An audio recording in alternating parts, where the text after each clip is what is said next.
क्या हो? अगर मैं आपसे कहूं कि जिस धर्म को दुनिया सबसे तेजी से बढ़ता हुआ मानती है, उसके संस्थापक ने ही उसके बिखरने की चेतावनी दे दी थी।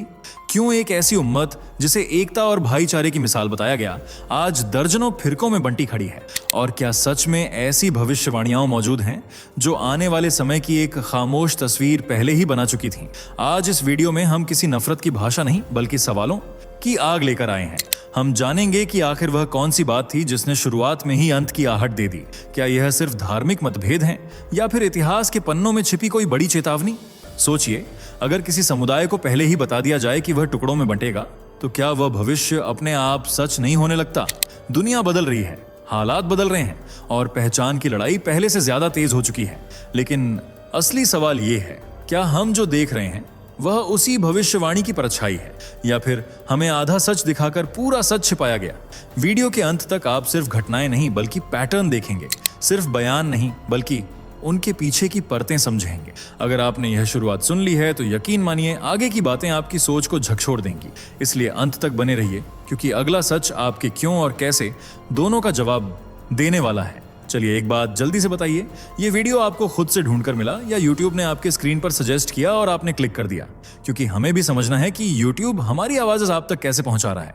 और अगर आप सच में एक जागरूक और देशभक्त हिंदू हैं तो फैक्ट मंत्रा चैनल को अभी सब्सक्राइब करें, वीडियो को लाइक जरूर करें और अपने दोस्तों के साथ शेयर करना मत भूलिए। चलिए, अब बिना देरी के बढ़ते हैं आगे वीडियो की सबसे जरूरी बात की ओर। क्यों इस्लाम के संस्थापक मोहम्मद साहब ने इस्लाम के अंत की भविष्यवाणी की? क्यों शांति का धर्म कहा जाने वाला इस्लाम आज खून, जमीन और लालच का प्यासा बन गया है?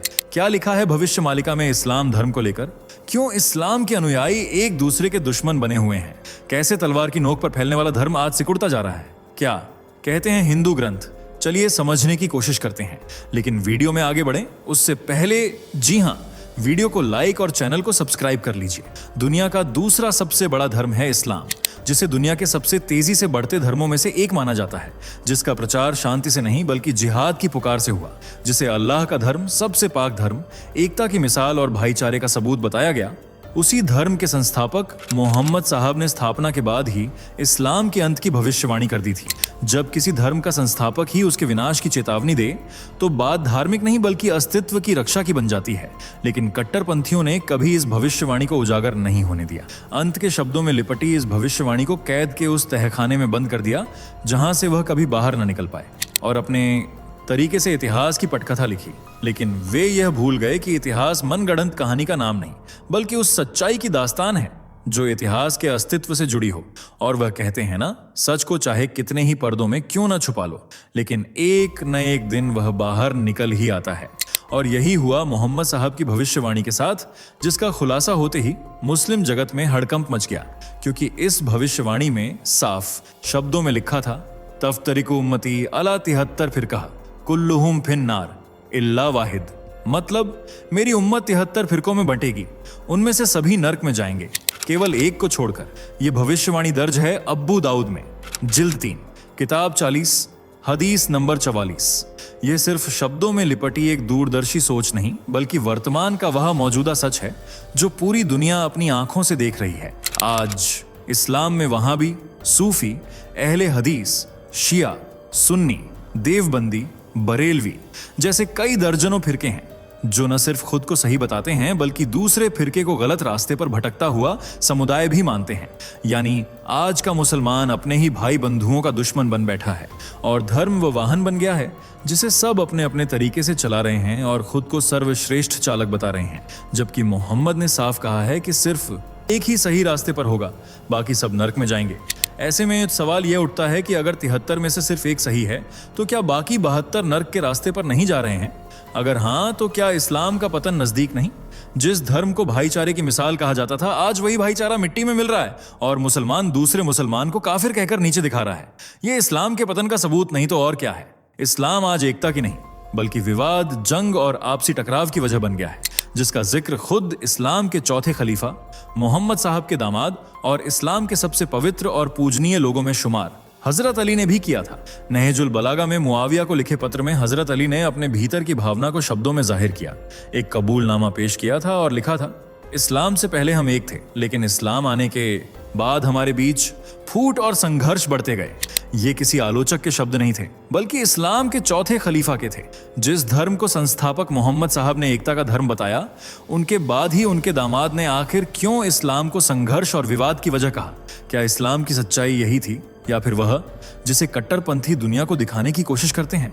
पत्र में हजरत अली ने तलहा और जुबैर के कत्ल को झूठा आरोप बताते हुए यह भी लिखा कि मैं सफाई नहीं दूंगा, क्योंकि तुमने मुझे खुद मदीने से बाहर निकाल दिया था। सोचिए, जब एक उम्मत सत्ता और शक्ति पाने के लिए अपने ही नेताओं को निर्वासित कर बाहर निकाल दे, तो क्या यह धर्म है या फिर राजनीतिक खेल, जिसमें सफलता पाने के लिए धर्म को हथियार की तरह इस्तेमाल किया जाता रहा है? और अब वही हथियार इतना जर्जर हो गया कि न यह शक्ति दिलाने का हथियार रहा है और न ही अनुयायियों को एकता के सूत्र में बांधने वाला रक्षा सूत्र। अब यह सिर्फ एक नाम, बेअसर शब्द और अतीत की दर्दनाक यादों में लिपटी एक कहानी बन गया है, जिसका अंत जल्द ही होने वाला है। और ऐसा हमारा नहीं, बल्कि खुद मोहम्मद साहब का कहना था, जिसके बारे में उनके सबसे भरोसेमंद साथी अबू हुरैरा ने अपनी किताब सहीह बुखारी में बताया था, जिसमें मोहम्मद साहब ने कहा था, इस्लाम धीरे धीरे सिकुड़ता जाएगा और अंत में मक्का और मदीना की 2 मस्जिदों के बीच ही सिमट कर रह जाएगा, जैसे कोई सांप अपने बिल में वापस लौट आता है। यानी जिस धर्म ने मक्का मदीना से पैर पसारने और दुनिया में अपने प्रचार की शुरुआत की थी, वही धर्म भविष्य में अपने जन्म स्थान तक सीमित हो जाएगा। ये सिर्फ भविष्यवाणी नहीं, बल्कि एक खौफनाक सच्चाई है। जिस तरह एक सांप पहले अपनी ताकत दिखाता है, शिकार को डरा धमकाकर अपना बनाने की कोशिश करता है और आखिर में थक हार कर अपने बिल में लौट जाता है, यही इस्लाम के साथ भी होगा। इस धर्म ने तलवार की नोक, बढ़ती ताकत और नर्क के अजाब से खूब लोगों को डराया, लेकिन अब यह भी थकता जा रहा है और आखिर में अपने बिल यानी मक्का मदीना में लौट जाएगा, क्योंकि इस्लाम की ताकत अब कम होती जा रही है। यूरोप इस्लामिक कट्टरता को रोकने के लिए तरह तरह के कानून बना रहा है। कई देश मुसलमानों को देश से बाहर खदेड़ रहे हैं। मुस्लिम देशों में महिलाएं हिजाब और बुरखे जलाकर इस्लाम के खिलाफ नाराजगी जता रही हैं। इस्लामिक कट्टर नियमों की अंतर्राष्ट्रीय स्तर पर आलोचना हो रही है, जिससे इस्लाम कमजोर पड़ता जा रहा है। और अगर ऐसे ही चलता रहा तो सच में इस्लाम थके हुए सांप की तरह अपने बिल में सिकुड़ जाएगा, सिर्फ थक कर नहीं, बल्कि हार कर। अतीत में भले ही इस्लाम ने उहुद, बद्र और खंदक जैसी खूनी लड़ाइयों में लड़कर खुद को बसाया हो, इन्हें अल्लाह के नाम पर की गई जंग का खिताब दिया हो, जंग के बाद लूट और धर्म परिवर्तन का गंदा खेल खेला हो, शांति की जगह शक्ति का प्रदर्शन किया हो, लेकिन आज इस्लाम का यह खूनी अंदाज दुनिया को कबूल नहीं। हालांकि मुस्लिम और अब्बू दाऊद की हदीसें साफ कहती हैं कि मोहम्मद साहब के बाद भी जिहाद जारी रहेगा, जब तक इस्लाम पूरी दुनिया पर कब्जा न कर ले। ये सिर्फ शब्द नहीं, बल्कि धर्म के नाम पर युद्ध करने की अनुमति थी, जिसे सही बताया गया है।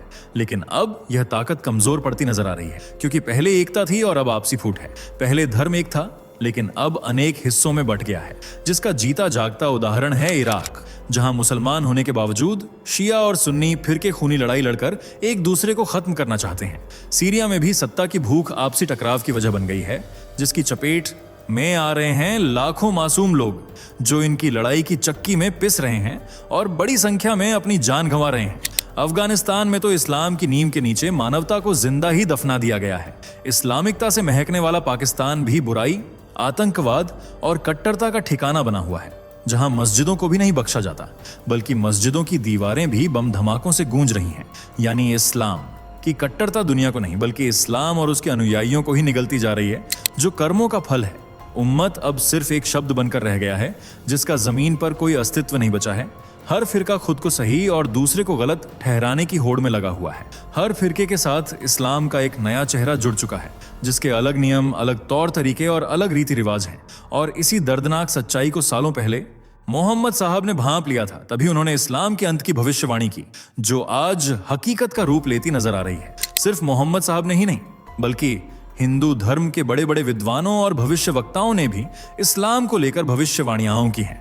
जैसे भारत के महान भविष्यवक्ता संत अच्युतानंद दास की दिव्य पुस्तक भविष्य मालिका में लिखा है कि एक म्लेच्छ धर्म जन्म लेगा, वह पृथ्वी पर त्राही त्राही मचाएगा, लेकिन अंत में अपने गर्भ स्थान में लौटकर समाप्त हो जाएगा। यह भविष्यवाणी प्रॉफेट मोहम्मद की सांप वाली भविष्यवाणी से मेल खाती है, जिसमें म्लेच्छ धर्म को इस्लाम से जोड़ा गया है, जिसने शांति के नहीं शस्त्र के साथ विस्तार किया और आज इसे हिंसा, संघर्ष और बुराई का प्रतीक माना जा रहा है। हिंदू ग्रंथों में दर्ज एक श्लोक भी बहुत प्रचलित है, जिसमें लिखा है, पैशाच धर्मस्य भविष्यति लोके मोहम्मद नाम म्लेच्छाचार्य रेगिस्तानाथ उत्पन्नो शस्त्रधारी मूर्धनाश मशरुधारी।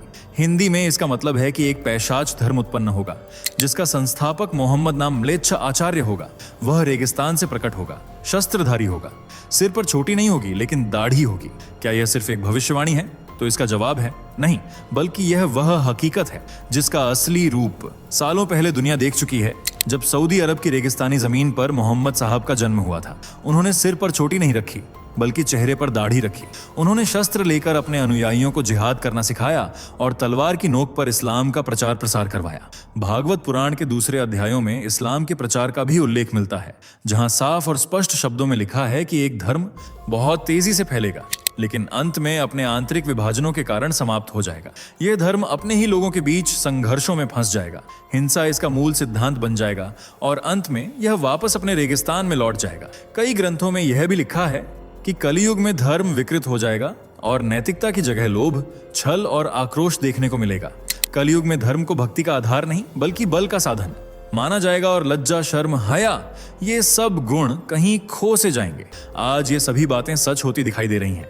धर्म के नाम पर आतंकवाद को बढ़ावा दिया जा रहा है, जिहाद कहकर युद्ध को सही बताया जा रहा है। धर्म अब एक धार्मिक पथ नहीं बल्कि एक हथियार बन गया है जिसके नाम पर हिंसा, भेदभाव और बुराई फैलाई जा रही है। जब पाप का बोलबाला बढ़ेगा तब कलयुग का अंत और एक नए युग का आरंभ होगा जहां शांति होगी, सत्य होगा और खुशहाली होगी। जिन भी धर्मों को हिंसा का मार्ग बनाया हुआ है वे कलयुग के अंत के साथ ही समाप्त हो जाएंगे। अधर्म नष्ट हो जाएगा और सत्य धर्म स्थापित होगा जिसका न तो कभी अंत होगा और न ही कभी नाश। इस्लाम भले ही आज तेजी से फैल रहा हो, दुनिया का दूसरा सबसे बड़ा धर्म हो जिसके अनुयायियों की संख्या साल दर साल बढ़ रही हो, लेकिन बुराई हमेशा नहीं रहती, एक न एक दिन मिट्टी में दफन हो जाती है और जब बुराई का नाश होता है तभी अच्छाई का जन्म होता है।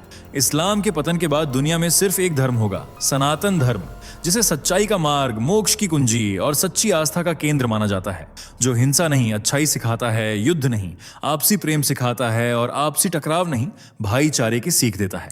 तो दोस्तों, आपको क्या लगता है, क्या इस्लाम का अंत नजदीक है? क्या प्रॉफिट मोहम्मद ने जो भविष्यवाणी की थी वह जल्द ही सच साबित हो सकती है?